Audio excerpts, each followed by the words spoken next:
Are you overwhelmed by your task list when you look at it? Does it make you feel anxiety and analysis paralysis and you kind of sit there and just do nothing? Welcome back to Weekly Tips for Marketing Freelancers. I'm Robin Hankey, and on this week's video, I'm going to be sharing with you how to use ClickUp to build momentum and focus in your task list. We want to eliminate that sense of overwhelm and analysis paralysis because we want our business to feel simple. We want to come into it and know exactly what we should be working on and in what order to help us reach our goals or our clients' goals even faster. So let's jump right into it. So the first point that I want to mention is a follow-up from last week's video, because this is actually part 2 of a 3-part series that I'm doing. And last week's video, we talked about marking tasks as milestones. And I'm not going to go over exactly what or how that works. If you want to review that video, I'm going to link it here and in the description as well. But the point here is that our milestones give us this compass, this view that we can come into and kind of get a pulse on all of our larger projects or larger tasks that we're working towards. So as a refresher, very quickly, milestones are not tasks that we need to complete. They're not deliverable items. They are essentially the end result that we're working towards. And when we tell or we set them as milestones in ClickUp, it gives us the option to have this beautiful milestones view that allows us to have this percentage completion. And this percentage completion column here, honestly, I feel it gives the most sense of accomplishment and motivation that helps to overcome that long list of tasks and that sense of analysis paralysis. Kind of gives me a sense of what I'm working towards, and it reminds me how each deliverable that I complete is laddering up to these end results being completed. And I don't know about you, but I get a lot of satisfaction out of checking a to-do list off. I get even more satisfaction out of seeing this percentage completion go up and up and up until it's finally completed. I love that. It gives me so much motivation. So today we're going to talk about the deliverables, and the deliverables are what make these percentage completions go up. For every deliverable that we complete, associated with its milestone, right? We can see here, this is our milestone, these are our deliverables. When I complete one of these deliverables, this will go up. So that is a wonderful way to kind of check in with what you're working towards and ultimately get a lift of motivation to start kind of just working away at the tasks that you have or the deliverables that you have in your list.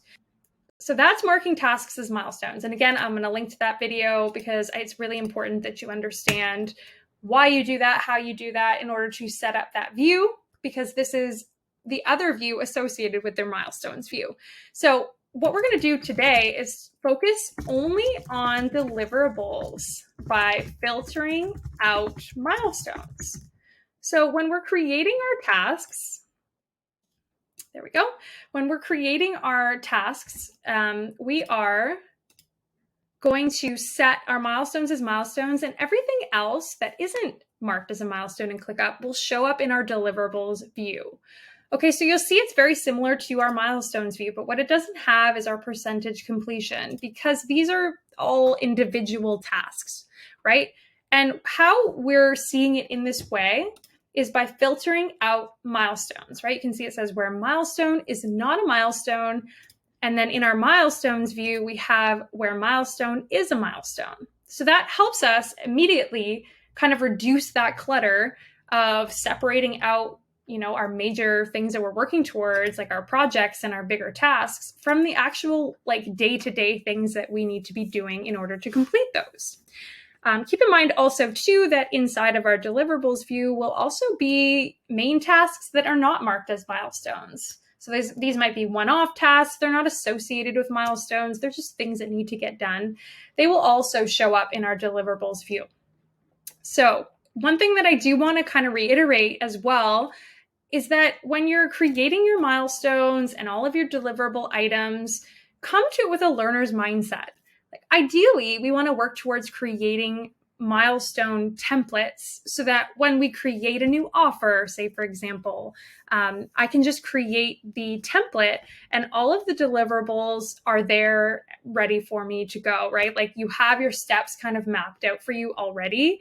But realistically, when you're just starting to get into this mindset of creating tasks and deliverables, you're going to be adding things kind of ad hoc, right? For example, I've been adding these film, video 1, 2, 3, 4, 5. You can tell I've just added them because I haven't kind of project planned them out. I don't have time estimates, due dates, any of that stuff. But it's okay. Like I start my day by looking at my milestones and looking at the associated subtasks or deliverables within them and just kind of checking my project planning. Like sometimes things need to be shifted and that's okay. And sometimes certain deliverables are missing. And so I want to add them. And it's just something that's not going to be necessarily set in stone right away. You're going to be updating this all the time. So keep that in mind that this should be constantly evolving, but just come to it with that beginner's mindset and be kind to yourself as you're learning how to project plan and create deliverables. It'll all start to make more sense the more you get into it. Okay, so that is how we filter out our milestones so we can focus only on those deliverables. So the next piece to this is that we have to set our subtasks as separate tasks to make this view work, right? So you can see here, there's a section called subtasks, show subtasks. There's a couple different options for how you want subtasks to show.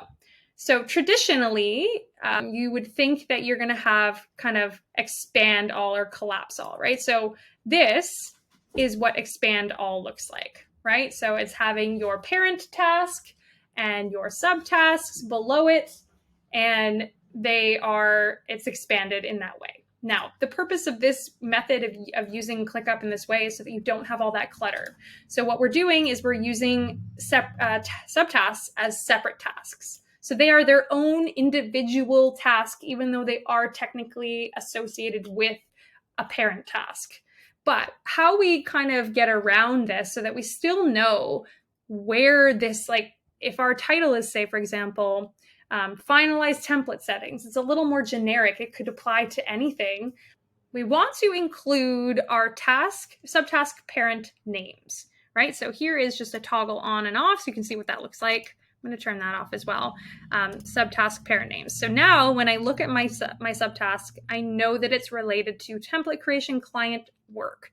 It's very easy to understand the context of each individual subtask without seeing it in relation to its parent task. So I love this. I want to make this I want to reiterate the importance of this, including this. So the other thing that we'll go over a little more in next week's video, once we start talking about having one main task list across all of your client services, you may also want to include task locations. So you can see here, I've got content creation, product development. I'll show you again in more detail next week how to set this up, but this kind of gives, all the context that you need in your deliverables view to make sure that you understand what each task means. Now, the next piece to this is using the group by to break up your task list. Because I don't know if you noticed, but this is still quite overwhelming, right? I'm just, there's a lot of tasks on there, yeah, sure, they have all their due dates and I can organize by due date, but I still find this overwhelming to look at. I find it, hard to kind of get started. It just feels overwhelming personally. So what I want to show you is how you can use this handy dandy group by feature to kind of manipulate your tasks so that it looks a little more digestible. So we have multiple options to choose from, but the first one I really like is to group by due date. Now, due date, as you can see, kind of chunks it into exactly that, into when it's due. So now I have this really cool way of looking at just individually the tasks that I need to work on today. And the coolest part too is if you're using time estimates, it will actually give you a summation if you calculate it. And keep in mind too, this is only available on the paid version, so you won't have the summation option if you're on the freemium plan. But if you do have a premium plan, you can have a sum and it'll tell you, okay, like I can actually look at this and say, okay, I've got 3.5 hours to get all of this stuff done today. Is that doable? Right? It's great to have this view because like I want to know how much time I actually have attributed to me for each day. And then too, I can kind of look ahead and say, okay, this is tomorrow. Okay, tomorrow's looking really heavy. Maybe I need to replan a couple things because it's 5.5 hours. And then we're looking at Monday. So, I mean, realistically, it's not that much different to look at it in this way because I'm still sorting by due date. But just personally, I already find that so much more calming to look at it this way because I can really just only choose to pay attention to my today and just ignore everything else, right? So that's option one. Option two is to break it down by status. So the other thing that I really like about ClickUp is, like I said before too, like getting that sense of momentum is a lot about checking things off and feeling like you're making progress on things. And for me personally, that's why I use this 3-step approach to my statuses. You can just do open and close, to do and done. I like to have an in progress because sometimes things aren't done all in one day, right? Like they can take multiple days. So when you set something as in progress, you're telling yourself, okay, this has been started. It may not be finished yet, but it's actually in progress. Work has been done already to this point. So if you separate things by in progress and open, then again, it kind of gives you another different way of viewing the progress. And the other thing that you can do, no matter which status you're grouping by, you always have the option to also organize by any of the columns in your task list, right? So even though I'm grouped by status, I'm still grouping by due date, right? So I can kind of play around with if it's, ascending, descending, because I mean, in progress, there's not too many there to play with, but you get the idea of how you can kind of manipulate your task list beyond just being one great big laundry list of things that you need to do.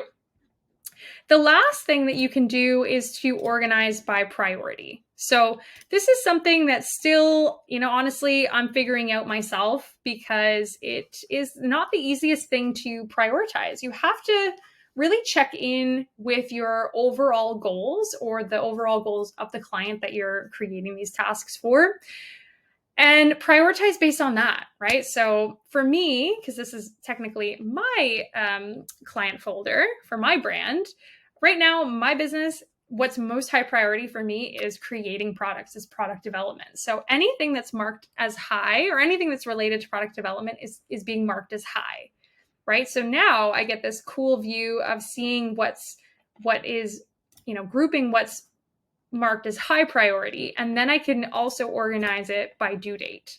So it depends on how you're, like, if everything's marked as high, which I have a lot of product tasks that are marked as high, this isn't super helpful. So just to give you another example, like if you have less task lists or you're looking at your task list and you're like, what do I need to work on first? Sometimes it can help to just like put together some quick prioritization based on what the goals are for the account.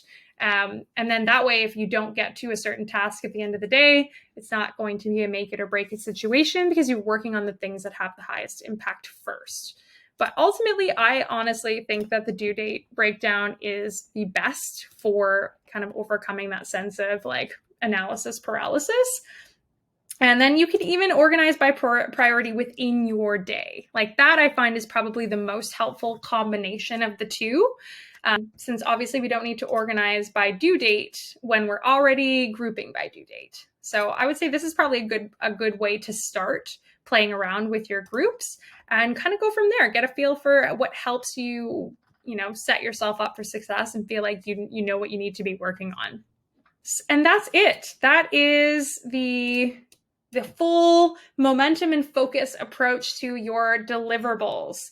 So on next week's video, I'm going to be talking about how to create that one task list for all your clients. So we're talking about one place where every single task for all of your clients lives in one view, right? So we're talking about prioritizing and, breaking down what we need to be working on and when, it's so much nicer to look at that in one view versus across multiple different lists and trying to make sense of all of that inside of your head, which a lot of traditional project management softwares offer. They don't have that one view. So I'm going to go over how to set that up, what that looks like, how to benefit from it in next week's video.